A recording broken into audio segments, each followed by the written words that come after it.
سمجھ کرنی تیری رحمتوں کا، محتاج سمجھ کر کسی اور کا ادب کریں۔ ایاک نعبد، آگے فرمایا وایاک نستعین، اللہ دعا سکھا رہا ہے نا، اور بندے یہ بھی کہے صرف تجھ ہی سے مدد مانگیں۔ یہ دعا ہے، جملہ خبریہ نہیں ہے، دعا ہے، انشاء ہے۔ یا اللہ مستقل سمجھ کر، غیر محتاج سمجھ کر، واجب بذات سمجھ کر صرف تجھ سے مدد مانگے، لیکن تیرا بندہ سمجھ کر، تیرا محتاج سمجھ کر، ممکن بذات سمجھ کر کسی اور سے مدد مانگیں، لیکن واجب بذات سمجھ کر صرف تجھ سے مدد مانگیں۔ اب یہیں سے مسئلہ معلوم ہو گیا، اگر آپ نے کسی بڑی سے بڑی ہستی کو بھی واجب بذات اور مستقل سمجھ کر کوئی چیز مانگی، آپ مشرک ہو جاؤ گے۔ لیکن اگر آپ بچے سے بھی آپ نے پانی کا گلاس مانگا، ذرا پانی دینا، لیکن اس کو اللہ کی رحمت کا محتاج سمجھ کر مانگیں گے تو شرک نہیں بنے گا۔ شرک کب بنے گا؟ جب کسی کو مستقل اور واجب بذات سمجھ کر، غیر محتاج سمجھ کر تو اس سے مانگو گے۔ قرآن پاک سے ایک مثال دے دیتا ہوں۔ یہ جو مبتدعین ہیں نا، بدعتی لوگ، کرتے خود بدعتیں ہیں، الزام ہم پر لگاتے ہیں، وہ یہاں کہیں گے کہ نہیں بھائی، کسی اور سے بھی اگر تم نے مدد مانگی تو مشرک ہو جاؤ گے۔ ایاک نستعین، یہاں حصر موجود ہے، صرف تجھ ہی سے مدد مانگیں بس۔ وہ ایک مفتی صاحب کراچی کا ہے، وہ بھی ایک دن کہہ رہا تھا بھائی ایاک نستعین، یار شرک نہ کرو، صرف اللہ مدد چلے گا، یا رسول اللہ مدد نہیں چلے گا، نہیں چلے گا، یہ شرک ہے۔ وہ تقریر کر رہا تھا فیس بک پر، میں نے سنی۔ وہ مفتی صاحب نہیں، شرک اس وقت بنے گا جب کسی کو واجب بذات یا مستقل یا غیر محتاج سمجھ کے مدد مانگو گے۔ یہ چیزیں صرف شان الوہیت کے لائق ہیں، یہ سمجھ کر صرف اللہ سے مدد مانگتے ہیں، لیکن اللہ کا بندہ سمجھ کر، اس بندے کو جو کچھ دیا ہے اللہ نے دیا ہے، یہ سمجھ کر مدد مانگنا، یہ اللہ ہی سے مدد مانگنا ہے۔ اگر سمجھ نہیں آئی تو میں قرآن پاک سے ایک مثال دے دیتا ہوں۔ اللہ ایک جگہ ارشاد فرماتا ہے وَإِيَّايَ فَاتَّقُونِ، صرف مجھ ہی سے ڈرو۔ ضمیر منصوب متصل پہلے ہے، فعل بعد میں ہے، جس طرح ایاک نستعین، اور ادھر کیا ہے؟ ایای فاتقون، صرف مجھ ہی سے ڈرو، کسی اور سے مت ڈرو۔ لیکن یہی اللہ تعالیٰ ارشاد فرماتا ہے فاتقوا النار، جہنم سے بھی ڈرو۔ ادھر کیا فرماتا ہے؟ صرف مجھ سے ڈرو۔ ادھر کیا فرماتا ہے؟ جہنم سے ڈرو۔ یا اللہ یہ کیا؟ ادھر تو فرماتا ہے مجھ سے ڈرو، ادھر فرماتا ہے جہنم سے ڈرو۔ اور میاں جہنم سے ڈرنا بھی تو اللہ ہی سے ڈرنا ہے نا۔ کیوں؟ جہنم کو بنایا کس نے ہے؟ اللہ نے۔ اس کے اندر جلانے کی صلاحیت کس نے رکھی ہے؟ اللہ نے۔ تو جہنم سے ڈرنا اصل میں اللہ ہی سے ڈرنا ہے، اور اللہ کے بندوں سے مانگنا یہ سمجھ کر کہ ان کو پیدا کس نے کیا ہے؟ اللہ نے۔ ان کے اندر صلاحیت مدد کرنے کی کس نے رکھی ہے؟ اللہ نے۔ یہ سمجھ کر ان سے مدد مانگنا، یہ اللہ ہی سے مدد مانگنا ہے۔ چلیے، ہم مناسب سمجھتے ہیں کہ علماء دیوبند کے حکیم الامت علامہ اشرف علی صاحب تھانوی نے اپنی زندگی کی آخری کتاب بوادر النوادر میں اس مسئلہ کو بیان کیا ہے۔ وہ جب یہ نسخہ چھپ کے آیا نا ان کے پاس، تو انہوں نے کہا کہ میری آنکھیں اسی کتاب کے انتظار میں تھیں، بند ہونے والی ہیں، مجھے اسی کا انتظار تھا۔ اس کتاب کے چھپنے کے تھوڑے عرصے بعد وہ انتقال کر گئے تھے۔ یعنی یہ آخری کتاب ہے ان کی، اور آخری بات بڑی حجت ہوتی ہے۔ انہوں نے اپنے کتاب میں نا یہ پہلا غریبہ، یہ دوسرا غریبہ، یہ تیسرا غریبہ، اس طرح کر کے نا بڑے مسائل کو سہل انداز میں بیان کیا ہے۔ 54واں غریبہ یعنی 54 54واں غریبہ در احکام اقسام استعانت بالمخلوق، مخلوق سے مدد مانگنے کی قسموں کے احکام، کہ مدد سے، مخلوق سے مدد مانگنا، کون سی مدد جائز ہے اور کون سی ناجائز، یہ ان پر ایک سوال ہوا تھا۔ پہلے انہوں نے سوال نقل کیا۔ سوال کرنے والا سوال کرتا ہے کہ حضرت حاجی صاحب رحمۃ اللہ علیہ، یہ کون سے حاجی صاحب ہیں؟ تھانوی صاحب کے، گنگوئی صاحب کے، ان سب کے پیر و مرشد حاجی امداد اللہ صاحب مہاجر مکی رحمۃ اللہ علیہ، ان کا احترام، ان کے لیے دعا ہم بھی کرتے ہیں۔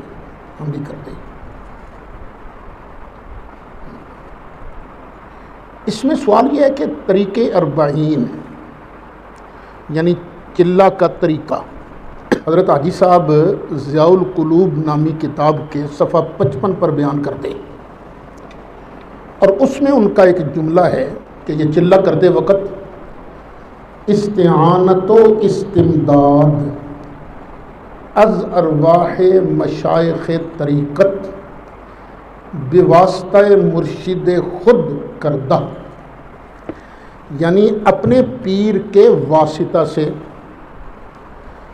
اپنے سلسلہ کے جتنے اوپر والے بزرگ ہیں ان کی روحوں سے مدد مانگتے ہوئے انہوں نے یہ جملہ بھی لکھا ہے کہ چلہ میں اپنے مرشد کے واسطہ سے اپنے سلسلہ کے مشائخ کی روحوں سے مدد مانگتے ہوئے، مدد طلب کرتے ہوئے۔ سوال کرنے والا سوال کرتا ہے استعانت و استمداد کے الفاظ ذرا کھٹکتے ہیں، غیر اللہ سے استعانت بطریق جائز کس طرح کرتے ہیں؟ خالی ذہن ہونے کی تعویل و توجیہ بالکل جی کو نہیں لگتی۔ ایسی بات ارشاد ہو جس سے قلب کو، دل کو تشویش نہ رہے۔ یہ سوال آپ نے سمجھ لیا کہ بھئی اس کا مطلب کیا ہے؟ مخلوق کی روح، یہ پیروں کی روحوں کے سے مدد مانگتے ہوئے، یہ مخلوق سے مدد مانگنا یہ کس طرح جائز ہو سکتا ہے؟ اس کی کوئی جواب ارشاد فرمائیں۔ اب تھانوی صاحب اس کا جواب نقل کرتے ہیں، وہ کہتے ہیں جو استعانت و استمداد دل مخلوق باعتقاد علم و قدرت مستقل مستمد من ہو شرک ہے۔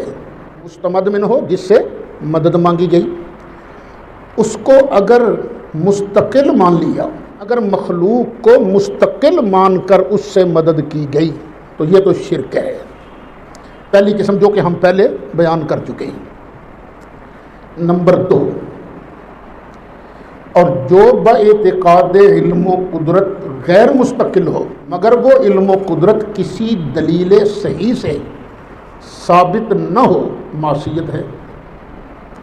یعنی جس سے مدد مانگی گئی اگر اسے مستقل نہیں مانا، غیر مستقل مانا، غیر مستقل مان کر اسے مدد مانگی گئی، لیکن جس سے مدد مانگی گئی اس کے اندر مدد کرنے کی صلاحیت ہے، اگر وہ کسی صحیح دلیل سے ثابت نہیں، شرک تو نہیں بنے گا، گناہ بن جائے گا۔ یہ 2 قسمیں بیان ہو گئی۔ اب تیسری، اور جو باعتقاد علم و قدرت غیر مستقل ہو، اگر کسی کو غیر مستقل مان کر اس سے مدد مانگی گئی اور اس کے اندر مدد کرنے کی صلاحیت کسی دلیل سے ثابت ہو تو وہ جائز ہے، خواہ مستمد من ہو جس سے مدد مانگی گئی، حی ہو یا میت ہو، زندہ ہو یا مردہ ہو۔ یہ تیسری قسم ہے۔ اور چوتھی، اور جو استمداد بلا اعتقاد علم قدرت ہو، ذہن میں ہے ہی نہیں مستقل نہ غیر مستقل، کہ جس سے مدد مانگی گئی ہے وہ مستقل ہے غیر مستقل ہے، بس ذہن میں نہیں، بس اگر طریق استمداد مفید ہو تب بھی جائز ہے۔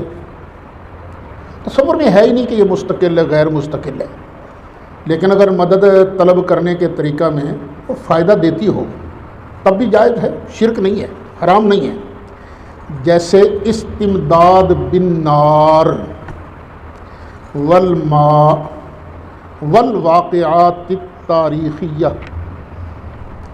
سردی بہت ہے، ٹھنڈ لگ رہی ہے، ٹھنڈ کو دور کرنے کے لیے آگ جلا لی، آگ جلا کر مدد مانگی اس سے، چل نہیں اگے لا میری سردی، تو اب ذہن میں ہے ہی نہیں کہ مستقل ہے یہ غیر مستقل ہے، لیکن فائدہ تو ہو رہا ہے نا آگ جلانے کا، گرمی بہت ہے، یکدم بارش آ گئی، اب تم نے ٹھنڈ کا مزہ لینے کے لیے، گرمی دور کرنے کے لیے بارش میں آ گئے، پانی سے فائدہ اٹھایا۔ یہ تاریخی واقعات سن کر دل کو سکون حاصل ہوا۔ سنتے ہو نا واقعات، یہ بزرگوں کے واقعات ہیں جی، صحابہ کے واقعات ہیں جی، تاریخی واقعات، ان سے اپنے دل کو سکون دینا یہ بالکل جائز ہے، اور اگر مفید بھی نہیں تو پھر لغو ہے۔ یہ 5 قسمیں انہوں نے بیان کی ہیں، لکھتے ہیں یہ کل 5 قسمیں ہیں۔ پس استمداد ارواح مشائخ سے صاحب کشف الارواح کے لیے قسم ثالث ہے، وہ آدمی جو روحوں سے ہم کلام ہو جاتا ہے، روحوں کا کشف اس کو ہوتا ہے، اس کے لیے تو بالکل جائز ہے، اور جو صاحب کشف نہیں اس کے لیے ان حضرات کے تصور اور تذکر سے قسم رابع ہے، مفید ہے، کیونکہ اللہ والوں کے ذکر سے دلوں کو چین تو ملتا ہے نا، تو یہ قسم رابع ہے، چوتھی قسم ہے، یعنی جائز ہے۔ اور غیر صاحب کشف کے لیے، جس کو کشف بھی نہیں، بدون قصد نفع تذکر و تصور، کوئی خیال بھی نہیں اس کو، صاحب کشف بھی نہیں، تو اس طرح کی استمداد لغو ہے، حرام نہیں ہے، شرک نہیں ہے۔ شرک کون سی استمداد ہے؟ جب آپ کسی مخلوق کو مستقل سمجھ کر اس سے مدد مانگیں گے، جب آپ کسی مخلوق کو غیر محتاج سمجھ کے مدد مانگیں گے۔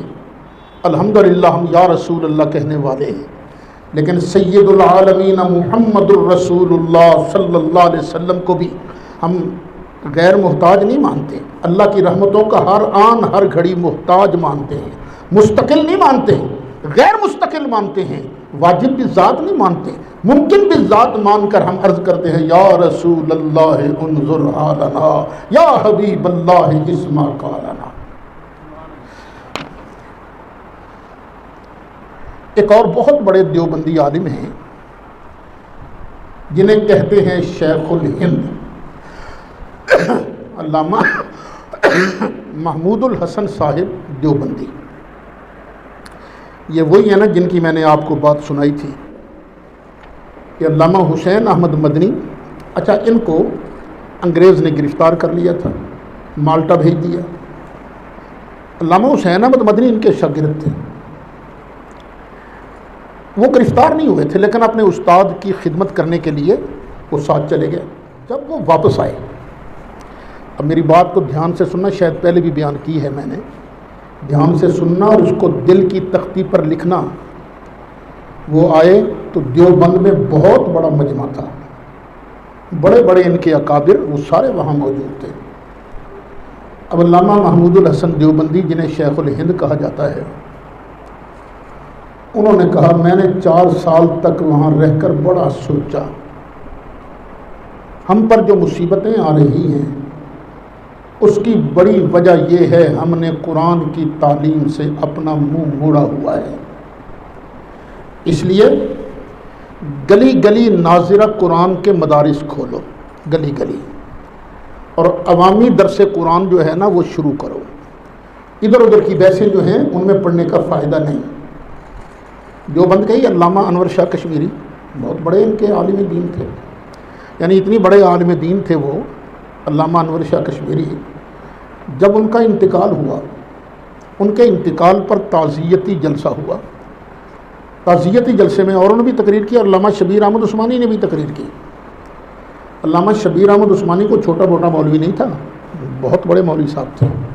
یعنی ایک بات یاد رکھنا، ہمارا اختلاف ہے، یہ نہیں کہ ہمارا اختلاف نہیں، لیکن کسی کا بدتمیزی سے ذکر کرنا یہ بھی کوئی اچھی بات نہیں ہے، ٹھیک ہے۔ ان کو اندر اللہ نے کوالٹیاں رکھی تھی، کتابیں لکھی انہوں نے، شرح صحیح مسلم انہوں نے لکھی، فتح الملہم شرح صحیح مسلم، بہت اچھی کتاب ہے۔ پھر قرآن پاک کا حاشیہ جو ان کے استاد سے رہ گیا تھا علامہ محمود الحسن دیوبندی سے، وہ بھی انہوں نے حاشیہ مکمل کیا ہے۔ تو عثمانی صاحب نے تقریر کرتے ہوئے کہا تم کیوں روتے ہو، اور تمہارے لیے تو ہم بیٹھے ہوئے ہیں نا، ہم بیٹھے ہوئے ہیں، تمہارے لیے ہم ہی انور شاہ جی ہیں، ہم بیٹھے ہوئے ہیں، اور رونا تو مجھے چاہیے نا، میں اب کس کے پاس جا کے اپنے مسائل حل کرواؤں گا۔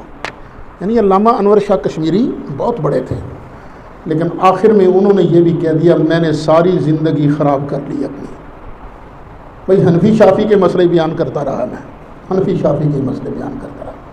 جو اصل کام تھا کرنے والا وہ میں نے نہیں کیا. اصل کام کیا ہے کہ قرآن کریم اور سنت مصطفیٰ علیہ الصلاۃ والسلام کی تعلیم دینا، یہ ہے اصل کام. جو آپ حضرات یہ درس قرآن میں آتے ہو، دورہ تفسیر القرآن میں شرکت کرتے ہو، اللہ کا لاکھ لاکھ شکر ادا کرو کہ ہمیں قرآن پاک کا خادم اللہ تعالیٰ بنا رہا ہے. اور اس میں بددلی سے کبھی نہ بیٹھنا، آئے میں نے نیند آ رہی ہے، نہ بیٹھو تو یہ سمجھو مجھے قرآن کا فیض ملنا ہے تو میں قرآن کا فیض لینے آیا ہوا. اچھا، یہی علامہ محمود الحسن دیوبندی وہ اپنے حاشیے پر لکھتے ہیں، قرآن مجید کا حاشیہ ہے نا، ایاک نستعین کی تفسیر کرتے ہوئے وہ کہتے ہیں ہاں اگر مقبول بندے کو محض واسطہ رحمت الہی اور غیر مستقل سمجھ کر استعانت ظاہری اس سے کی جائے تو یہ جائز ہے، کیونکہ یہ استعانت در حقیقت اللہ تعالیٰ ہی سے استعانت ہے. یعنی بندوں سے مدد مانگنا، نبی کریم علیہ السلام کو اللہ کی عطا کا مظہر سمجھ کے مدد مانگنا، اللہ کے پیاروں کو اللہ کی عطا کا مظہر سمجھ کے مدد مانگنا، دیوبندی شیخ الہند فرماتے ہیں کہ یہ اصل میں اللہ ہی سے مانگنا ہے. تو بھائی ہم پر شرک کا فتویٰ کس وجہ سے؟ اگر شرک کا فتویٰ لگانا ہی ہے تو پہلے ان پر تو لگاؤ نا. ہم نے کیا قصور کیا ہے؟ الحمدللہ ہم نے پوری دیانتداری سے قرآن مجید کو سمجھنے کی کوشش کی ہے، اور جو سمجھ میں آ رہا ہے وہی آپ سے بیان کر رہے ہیں. بعض لوگ ہوتے ہیں کہ اپنے مسلکی تعصب کی بنا پر جان بوجھ کر مسئلہ غلط بیان کر دیتے ہیں. جی قرآن تو ساری تائید نہیں کرتا پر کریے کی. الحمدللہ یہاں یہ چیز نہیں ہے. یہاں جو مجھے نظر آئے گا کہ قرآن یہ فرما رہا ہے، اللہ کا یہ ارشاد ہے، وہ آپ کے سامنے پوری دیانتداری سے پیش کر دوں گا. اب دیکھیے نا، موتیں روز ہو رہی ہیں. میرا کوئی پتہ ہے کب یہ سانس نکل جائے، جان نکل جائے تو مرنے کے بعد مجھے سچ فائدہ دے گا، جو قرآن کے ساتھ روند مارا ہوگا وہ فائدہ دے گا. روند وند فائدہ نہیں دیں گے، حق اور سچ ہی فائدہ دے گا. تو بیٹو تم نے بھی کوشش یہی کرنی ہے کہ سب سے پہلی دلیل مسلمان کے لیے سب سے مقدم اللہ کا قرآن ہے. ایک بزرگ گزرے ہیں جن کا نام ہے حضرت شاہ عبدالعزیز محدث دہلوی رحمۃ اللہ علیہ. وہ ہم سب کے استاد جی ہیں. یعنی پاکستان ہندوستان میں جتنے لوگ حدیث پڑھنے پڑھانے والے ہیں سوائے شیعہ حضرات کے، یہ تقریباً سارے کے سارے یہ شاہ جی کے شاگرد بنتے ہیں. اور حضرت شاہ عبدالعزیز صاحب نے قرآن پاک کی تفسیر لکھی ہے، تفسیر عزیزی. میں اس کا ترجمہ آپ کے سامنے رکھتا ہوں. وہ فرماتے ہیں اس جگہ جاننا چاہیے کہ غیر اللہ سے استعانت اسی وقت حرام ہے جب اعتماد اس غیر پر ہو اور اس غیر کو امداد الہی کا مظہر نہ سمجھے. اس کو مظہر نہیں سمجھا تو یہ حرام ہے. اور اگر توجہ اللہ تعالیٰ کی طرف ہو اور اس غیر کو مدد کا مظہر جان کر کارخانہ اسباب اور حکمت الہی پر نظر کرتے ہوئے اس غیر سے ظاہری طور پر مدد چاہے تو خلاف عرفان نہیں اور شریعت میں بھی جائز ہے. اور حضرات الانبیاء اور اولیاء نے بھی غیر اللہ سے اس قسم کی استعانت کی ہے. یعنی ہم ہی نہیں، صرف اولیاء اللہ بھی اور اللہ کے پیارے نبی بھی اس طرح کی مددیں مانگتے رہے ہیں. دراصل اس قسم کی مدد طلب کرنا غیر سے مدد مانگنا نہیں بلکہ حق تعالیٰ ہی سے مدد مانگنا ہے. یہ سمجھ کر کہ نبی مکرم شفیع معظم جان دو عالم صلی اللہ علیہ وسلم کو جو کچھ ملا ہے اللہ کی بارگاہ سے ملا ہے، اللہ کی عطا سے یہ سرکار فیض دیتے ہیں، خزانے تقسیم فرماتے ہیں. یہ سمجھ کر اگر رسول اللہ کی بارگاہ میں عرض کی جائے تو یہ عرض اصل میں اللہ تعالیٰ ہی کی بارگاہ میں عرض ہے. یہ تفسیر عزیزی ہے، جلد پہلی ہے، صفحہ 8 ہے، مطبوعہ افغانی دارالکتب دہلی کا چھپا ہوا ہے. اچھا، شاہ عبدالعزیز صاحب کے بارے میں نے پہلے آپ کو بتایا کہ سارے وابی دیوبندی اہل سنت جتنے علماء ہیں سب کے استاد جی بنتے ہیں تقریباً. اب ان کی شان میں چند لفظ لکھے ہیں شاہ اسماعیل دہلوی صاحب نے. شاہ اسماعیل دہلوی نے، جن کی وہ تقویت الایمان صراط مستقیم جن کتابوں نے پاکستان ہندوستان میں فرقہ واریت کا بیج بویا، سب سے بڑا حصہ ان کتابوں کا ہے۔ ان کتابوں کی وجہ سے کئی قتل مقاتلے بھی ہوئے۔ اچھا، وہ لکھتے ہیں شاہ صاحب کی تعریف میں، شاہ عبدالعزیز کی تعریف میں، جناب ہدایت مآب، قدوہ ارباب صدق و صفا، زبدہ اصحاب فنا و بقا، سید العلماء، سند الاولیاء، رحمت اللہ علی العالمین، وارث الانبیاء والمرسلین، مرجع ہر ذلیل و عزیز، مولانا و مرشدنا الشیخ عبدالعزیز متع اللہ المسلمین بطول بقائہ و اعزنا و سائر المسلمین بمجدہ و علائہ۔ اتنے لقب دے کر شاہ اسماعیل ان کا ذکر کر رہا ہے۔ شاگرد بھی تھا، بھتیجا بھی تھا نا ان کا۔ اب میں سوچتا ہوں جب اتنے لقب دے رہے ہیں اور وہ جو ایاک نستعین کی تعریف میں فرما رہے ہیں، پھر اس کے بعد کس منہ سے شاہ اسماعیل نے اپنی کتاب میں لکھا تقویۃ الایمان میں کہ رسول کے چاہنے سے کچھ نہیں ہوتا، جس کا نام محمد علی ہے، کسی چیز کا مختار نہیں۔ جب آپ کے مرشد لکھ رہے ہیں، آپ کے شیخ، استاد اور چچا لکھ رہے ہیں جن کی آپ اتنی تعریف کرتے ہو، وہ لکھتے ہو کہ ان سے مدد مانگنا اصل میں اللہ ہی سے مدد مانگنا ہے۔ تو اللہ کرے میری بات پہنچے، دل کے کانوں سے سنیں، اور خام خواہ یا رسول اللہ کہنے والوں پر شرک کا فتویٰ نہ لگایا جائے۔ وہ کراچی والے مفتی صاحب بھی تو سن رہے ہوں گے نا، جنہوں نے کہا تھا یا رسول اللہ نہیں چلے گا، یا رسول اللہ مدد نہیں چلے گا، ایاک نستعین صرف یا اللہ مدد چلے گا، یا رسول اللہ مدد کہنا شرک ہے۔ اللہ کرے وہ بھی سن لیں، اور ہو سکتا ہے وہ اپنی بات سے رجوع کر لیں۔ یہاں یہ ہمارے مخالفین ایک اور بات کیا کرتے ہیں، وہ کہتے ہیں ایک ہوتا ہے غیر اللہ سے مدد مانگنا ما تحت الاسباب، ایک ہوتا ہے ما فوق الاسباب۔ ما فوق الاسباب مدد مانگنا یہ تو شرک ہے، اور ما تحت الاسباب مدد مانگنا یہ جائز ہے۔ وہ یہ تقسیم کرتے ہیں۔ اگر تو اس کا مطلب یہ ہے، اب میں ان کی اس تقسیم کو درست بھی کرنے لگا ہوں کہ اگر یہ مطلب ہے کہ وہ ذات جو کسی بھی سبب، کسی بھی ذریعہ اور وسیلے کے مدد کر سکتی ہے، وہ ذات صرف اور صرف اللہ وحدہ لا شریک کی ذات ہے۔ اللہ تعالیٰ کو وسیلہ بنانے کی ضرورت نہیں، بغیر کسی سبب کے، بغیر کسی وسیلے کے اگر کوئی ذات مدد کر سکتی ہے تو وہ کس کی ذات ہے؟ اللہ وحدہ لا شریک کی۔ باقی ہر مخلوق جو کسی کی مدد کرتی ہے وہ کسی نہ کسی سبب، کسی نہ کسی وسیلہ، کسی نہ کسی ذریعہ سے مدد کرتی ہے۔ اگر یہ مطلب ہے تو یہ ٹھیک ہے، میں اس کی تائید کرتا ہوں۔ کیوں تائید کرتا ہوں؟ کہ اللہ تعالیٰ کی عطا بھی تو ایک سبب ہے نا۔ نبی ولی جو بھی مدد کرتا ہے بغیر سبب کے مدد نہیں کرتا، اللہ کی عطا کے سبب سے مدد کرتا ہے۔ اس لیے بھی ہم کہتے ہیں جھگڑا ختم کرو، قریب ہو۔ اگر یہ معنی ہے تو یہ معنی ہم بھی تسلیم کرتے ہیں۔ واحد وہ ذات ہے میرے پروردگار کی جس کو کسی وسیلے کی ضرورت نہیں، کسی سبب کی ضرورت نہیں، اور باقی مخلوق جو ہے وہ مدد کرتی ہے تو اللہ کی عطا کے سبب سے مدد کرتی ہے۔ اچھا، ایک اور طریقے سے سن لیجیے، اللہ دیکھ بھی رہا ہے، سن بھی رہا ہے، مخلوق کی پرورش بھی کر رہا ہے، اور ادھر میں اور آپ ہم دیکھ بھی رہے ہیں، سن بھی رہے ہیں، کچھ نہ کچھ کام بھی کر رہے ہیں۔ اللہ بھی دیکھ رہا ہے، ہم بھی دیکھ رہے ہیں، اللہ بھی سن رہا ہے، ہم بھی سنتے ہیں، اللہ بھی کام کرتا ہے، سارے کام وہی کرتا ہے، ہم بھی نہ کچھ تو کرتے ہی ہیں نا۔ لیکن ایک فرق ہے، اللہ تعالیٰ دیکھنے کے لیے آنکھ کا محتاج نہیں ہے، ہم دیکھنے کے لیے آنکھ کے محتاج ہیں۔ اللہ سنتا ہے پر سننے کے لیے کان کا محتاج نہیں، ہم سننے کے لیے کان کے محتاج ہیں۔ اللہ مخلوق کو پال رہا ہے، رب العالمین ہے، لیکن پالنے کے لیے وہ ہاتھوں کا محتاج نہیں، کسی سبب کا محتاج نہیں ہے، لیکن ہم لوگ کام کرنے کے لیے ہاتھ کے محتاج ہیں، کام کے محتاج ہیں، بولنے کے لیے زبان کے محتاج ہیں۔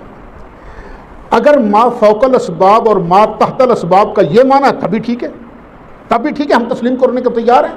یار قریب تو ہونا، ہمارے دور دور کیوں بھاگتے ہو؟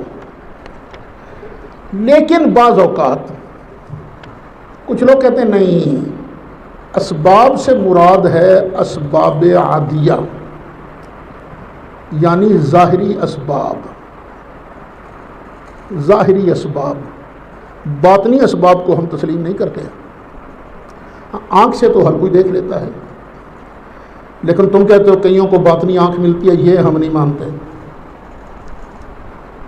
اب ان کو سمجھانے کے لیے میں مثال دوں گا موبائل ٹیلی فون کی۔ میرے پاس موبائل ہے، گھر پڑا ہوا ہے، آپ کے پاس بھی موبائل ہیں۔ دنیا بھر میں کسی بھی نمبر پر بیلنس ہو تو آپ جو نمبر بھی آپ کو معلوم ہو اس نمبر پر آپ کال کر سکتے ہیں۔ جب موبائل کے ذریعے آپ نے کیا ٹیلی فون، اب امریکہ والا وہاں سن رہا ہے کہ نہیں؟ امریکہ والے کی بات آپ سن رہے ہیں کہ نہیں؟ اب ذرا یہ تو بتایا جائے سن کیسے رہا ہے؟ دونوں موبائلوں کے درمیان کوئی وائر نہیں ہے، کوئی تار نہیں ہے، کوئی ظاہری سبب بھی اور نہیں ہے۔ ہاں لوگ کہتے ہیں کہ کچھ ویوز ہیں، لہریں ہیں، وہ سائنسدانوں نے ان لہروں کو ڈسکور کر لیا ہے، بس انہوں نے ایسا سسٹم بنا دیا ہے وہ باطنی لہروں پر آواز سفر کرتے ہوئے ٹھیک اسی وقت اس تک پہنچا دیتی ہے۔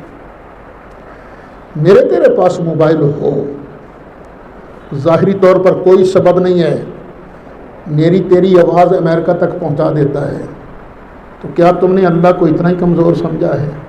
اس کے پیاروں کو اتنا ہی کمزور سمجھا ہے؟ ان کے پاس اگر اللہ تعالیٰ نے کوئی باطنی موبائل دے رکھا ہو، باطنی سکرین ان کے پاس موجود ہو جس سے وہ ساری دنیا کو دیکھ سکتے ہیں، تو اس میں تکلیف کیا ہے؟ تو کئی چیزیں یہ 100 سال پہلے کو تصور کر سکتا تھا موبائل ٹیلی فون کا؟ مجھے اچھی طرح یاد ہے، مجھے جب کسی نے بتایا نا جی اب تو ایسے ٹیلی فون ایجاد ہو گئے ہیں کہ آپ ادھر سے بات کریں، ادھر سے امریکہ والا بات کرے تو دونوں ایک دوسرے کو بات کرتے ہوئے دیکھ بھی سکتے ہیں۔ ویڈیو کال نہیں کس طرح ہوتی؟ اچھا، میں بڑا حیران ہوا۔ اب جب آنکھوں سے دیکھ لیا تو سب ساری حیرانی ختم ہو گئی۔ اور اسی طرح پاگل نہ بن، اللہ تعالیٰ اپنے پیاروں کو دیتا ہے، باطنی اسباب دیتا ہے۔ تو باطنی آنکھ نہیں مانتا نہ مان، میرے مصطفیٰ علیہ الصلوۃ والسلام کو اللہ نے باطنی آنکھیں دی نہیں تھی؟ سرکار کیا فرماتے ہیں؟ رکوع سجدے ٹھیک کیا کرو۔ کیوں؟ میں جس طرح آگے دیکھتا ہوں پیچھے بھی دیکھتا ہوں، میں دیکھتا ہوں پیچھے، اور میں لا یخفی علی رکوعکم ولا خشوع، میں تمہارے رکوع بھی جانتا ہوں، تمہارے دلوں کی کیفیات بھی جانتا ہوں۔ یہ اللہ تعالیٰ کی عطا ہے، وہ اپنے پیاروں کو چیزیں عطا کرتا ہے۔ چلیے اب ذرا قرآن مجید فرقان حمید سے دیکھیں کہ ظاہری اسباب کے علاوہ باطنی اسباب سے اللہ کے پیاروں نے مدد کی ہے کہ نہیں کی۔ پہلی آیت، حضرت سیدنا عیسیٰ علیہ السلام اپنی قوم کے سامنے تشریف لائے، فرمایا انی اخلق لکم من الطین کہیئۃ الطیر، میں نا مٹی لیتا ہوں، مٹی سے لے کر پرندے کی مورت بناتا ہوں۔ آپ نے بازار میں بکتے دیکھے ہوں گے، مٹی کے کبوتر، مٹی کی بطخیں، مٹی کے طوطے بنے ہوئے آپ دیکھتے ہیں بازاروں میں بکتے ہیں۔ فرمایا میں اسی طرح نا مٹی کا پرندے کی مورت بناتا ہوں، فانفخ فیہ، پھر میں کروں گا اس کے اندر پھونک ماروں گا، پھر ہوگا کیا؟ فیکون طیرا باذن اللہ، اللہ کے حکم سے، اللہ کی بخشی ہوئی طاقت سے وہ سچ مچ اڑنے والا پرندہ بن جائے گا۔ اب میری اور آپ کی عادت کیا ہے؟ ہم مٹی کا پرندہ بنا لیں، زور زور سے سارے پھونکے مارنا شروع کر دیں، اس پر کوئی اثر نہیں ہوگا۔ کیوں؟ اللہ نے ہمیں وہ باطنی سبب نہیں نہ بخشا جو جناب عیسیٰ علیہ السلام کو بخشا تھا۔ پھر آگے فرمایا وَأُبْرِئُ الْأَكْمَحَ، کوئی مادرزاد اندھا آ جائے جس کی آنکھ میں ڈیلا تک نہیں، میں بس یوں ہی کروں گا، سچ مچ کا بینا بن جائے گا۔ وَالْأَبْرَصَ، کوڑ کا مریض آ جائے، میں جسم پر ہاتھ پھیروں گا تو کوڑ کا مریض بھی ٹھیک ہو جائے گا۔ وَأُحْيِي الْمَوْتَى بِإِذْنِ اللَّهِ، اور اللہ کی بخشی ہوئی طاقت سے میں مردوں کو بھی زندہ کر دیتا ہوں۔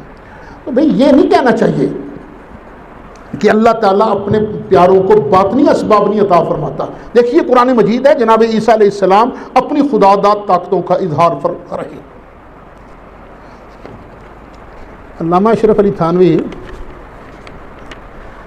ایک بڑے مزے کی بات کہتے ہیں. افادات یومیہ ہے، جلد 1 ہے، صفحہ 243 ہے. تھانوی صاحب کہتے ہیں کہ ایک بڑھیا مائی سرکار غوث اعظم کے پاس اپنا بیٹا لے کے آئی. یہ آپ اس کو پڑھا دیجیے. فرمایا داخل کرا دو مدرسے میں. چند دن کے بعد وہ آئی.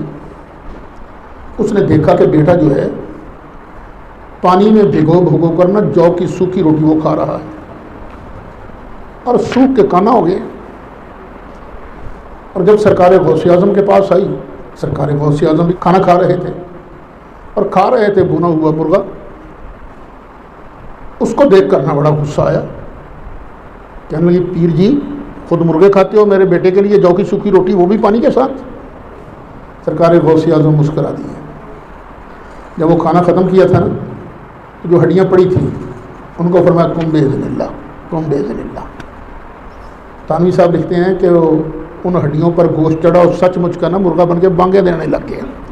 فرمایا مائی جب تیرا بیٹا اس مقام پر پہنچے گا تو جو چاہے گا وہ کھائے گا.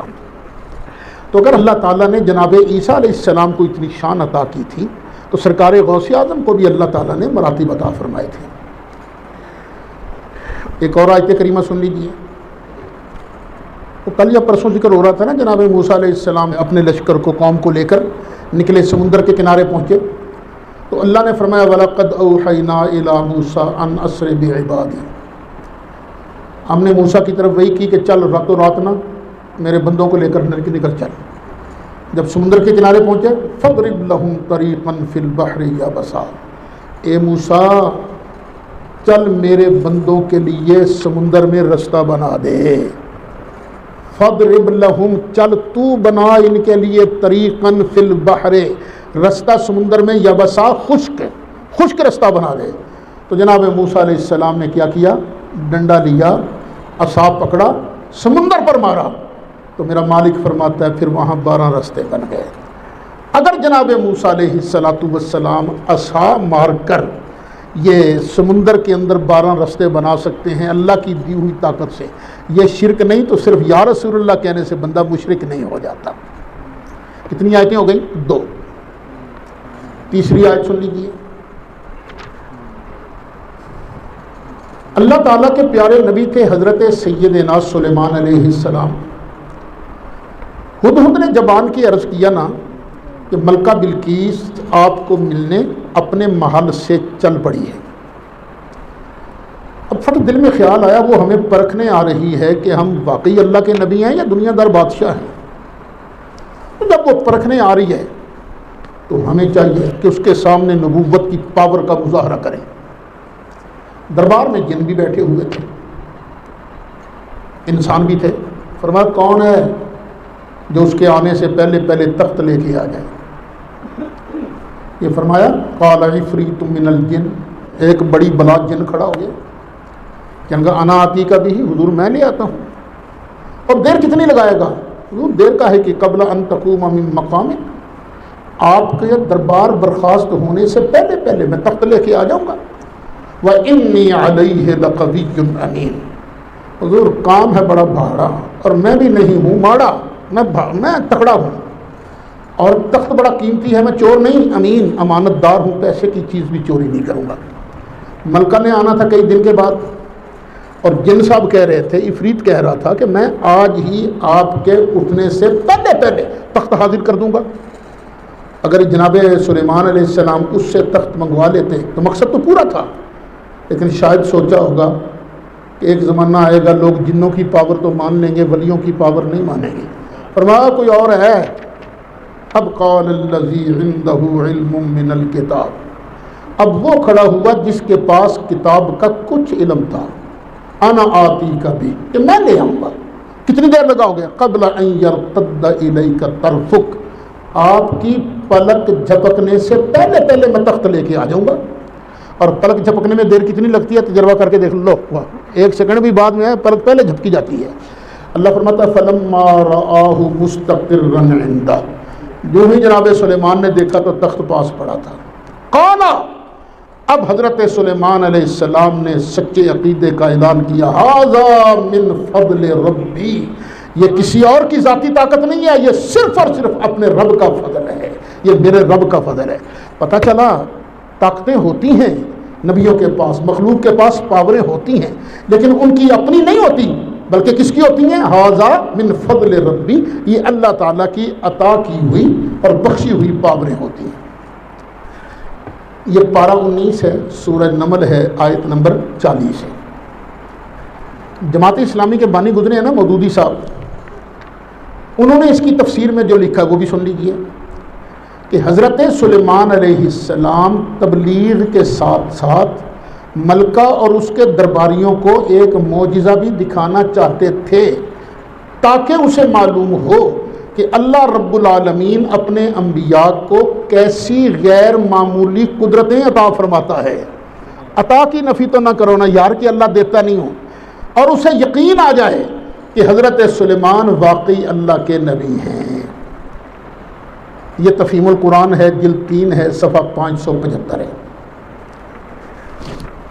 یہ غیر مقلدوں وابیوں کے ایک مولوی صاحب گزرے ہیں نا، علامہ احسان الہی ظہیر، وہ اپنے ایک مولوی صاحب کو شیخ الاسلام کے نام سے یاد کرتے ہیں۔ اس مولوی صاحب کا نام ہے ثناء اللہ صاحب امرتسری، سرگودا میں دفن ہے۔ ابھی 2 سال پہلے انہوں نے ان کی یاد میں وہ جلسہ بھی کیا تھا، کانفرنس کی تھی۔ ہم عرس کرتے ہیں، وہ کانفرنس کر لیتے ہیں، کوئی برسی کر لیتا، ہوتا ہے ایک ہی کام ہے، خام خواہ جھگڑے بڑھانے کے لیے آؤ جی تسی عرس کرتے ہو، تم بھی تو کرتے ہو، تم برسی کہہ لیتے ہو۔ اچھا، امرتسری صاحب نے کیا کہا؟ ایک شخص نے کہا جس کے پاس کتاب کا علم تھا، یعنی وہ کتابی تعلیمات کا عالم تھا، جس کی وجہ سے اس کو ایسے امور پر قدرت تھی، ایسے امور پر اس قرآن کتابی تعلیمات کی وجہ سے اس کو ایسے امور پر قدرت تھی۔ تفسیر سنائی صفحہ 454، مطبوعہ سنائی اکیڈمی لاہور۔ اب آپ نے سن لیا کہ امرتسری صاحب بھی لکھتے ہیں کہ اس کو ایسے امور پر قدرت تھی، مودودی صاحب بھی لکھتے ہیں تاکہ لگ پتہ جائے کہ اللہ تعالیٰ غیر معمولی قدرتیں عطا فرماتا ہے، لیکن اس کے باوجود لوگ بڑے دھڑلے سے کہیں گے جی جن کو تم اللہ کے علاوہ پکارتے ہو وہ کھجور کی گٹھلی کے اوپر بنا ہوا سفید چھلکا اس کے بھی مالک نہیں ہے، ما یملکون من قطمیر۔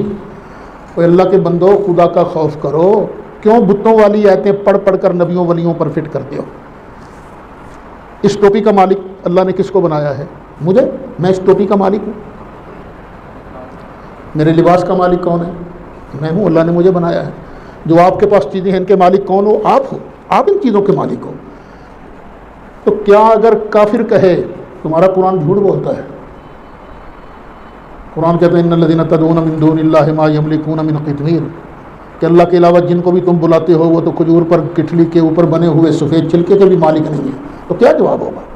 کیا ہم مالک نہیں ہیں؟ امریکہ کتنی چیزوں کا مالک نہیں ہے؟ روس، چین، پاکستان کیا کسی چیز کے مالک نہیں ہے؟ اور یہ بات اللہ کر رہا ہے بت کی، اور بدبختوں بتوں کو پوچھتے ہو؟ یہ بت جو ہیں بالکل نکمے نکارے ہیں، یہ کھجور کی گٹھلی کے اوپر بنے سفید چھلکے کے بھی مالک نہیں ہیں۔ میں یہ سمجھتا ہوں، اور میری بات کو غور سے سننا، مسئلہ استمداد و استعانت میں جھگڑا یہ نہیں کہ اللہ کے بندوں کے پاس کچھ ہے کہ نہیں، جھگڑا اصل میں یہ ہے اللہ کنجوس ہے کہ سخی، جھگڑا یہ ہے۔ ان کا اصل کلیم یہ ہے اللہ کسی کو دیتا کچھ نہیں ہے، اللہ کسی کو عطا کچھ نہیں کرتا، اور ہم کہتے ہیں نہیں ہے بل یداہ مبسوطتان، اللہ کے دونوں ہاتھ کھلے ہوئے ہیں، ینفقو کیف یشاء، اور جیسے چاہتا ہے اللہ تعالیٰ عطا کرے جاتا ہے، کر رہا ہے عطا۔ وہ عطا کرتا ہے تو سرکار فرماتے ہو دیتا اللہ ہی ہے، میں تو آگے تقسیم کرنے والا ہوں۔ اب ایک اور آیت سن لیجیے،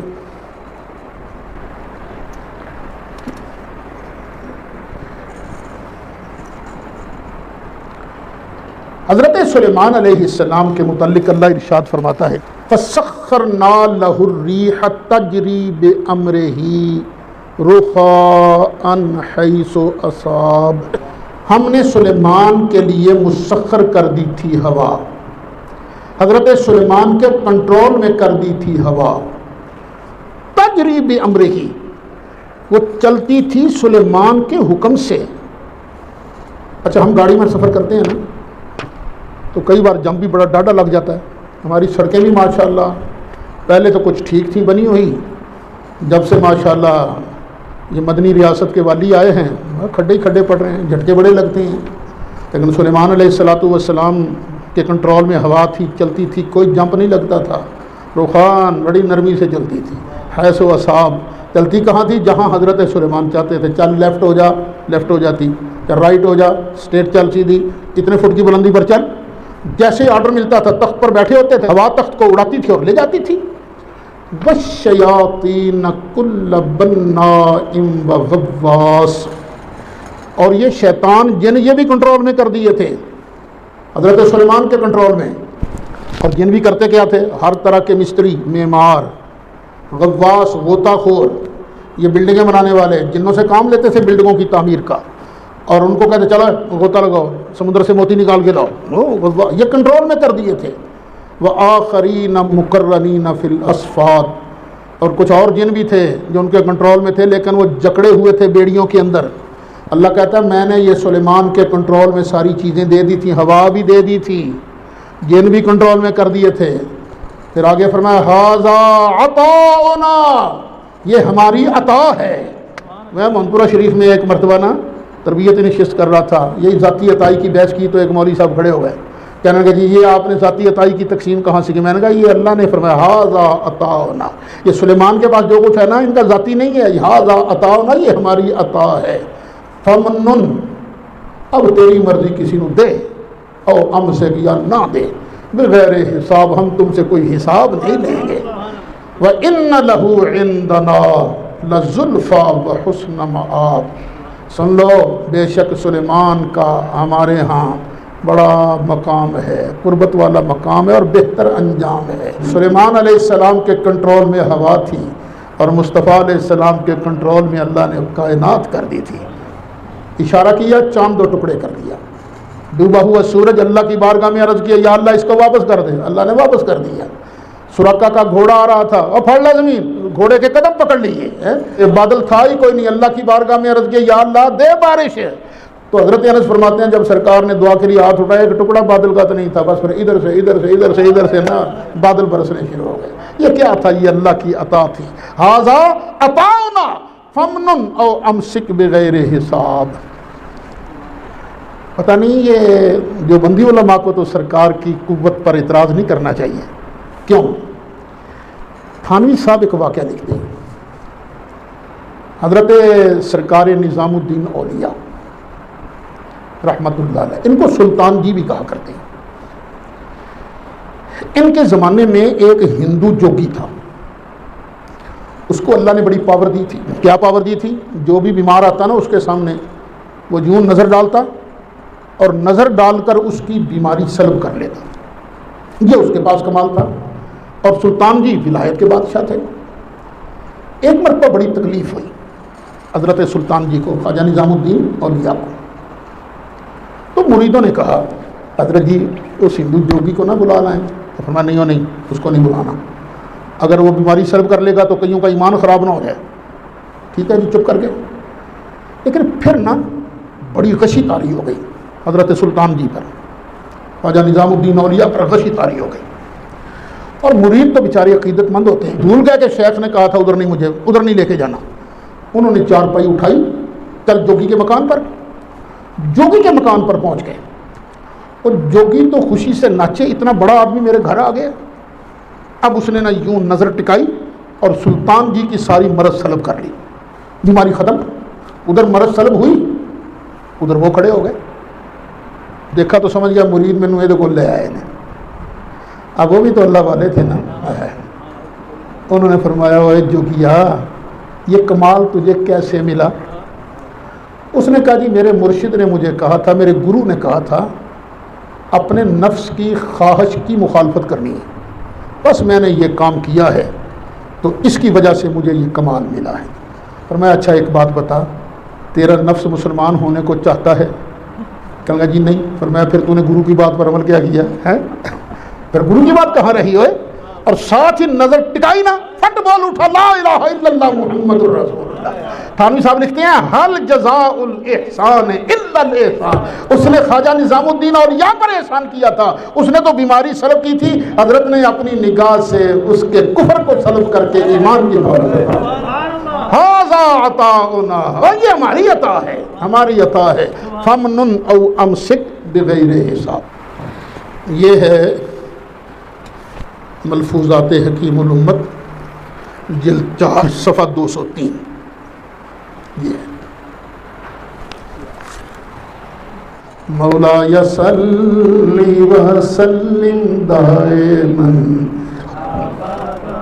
على حبيبك خير الخلق كلهم يا رب بمصطفى بلغ مقاصدنا فاغفر لنا ما مضى يا واسع الكرم يا رب جمعا طلبنا منك مغفرة وحسن خاتمة يا مبدئ النعم.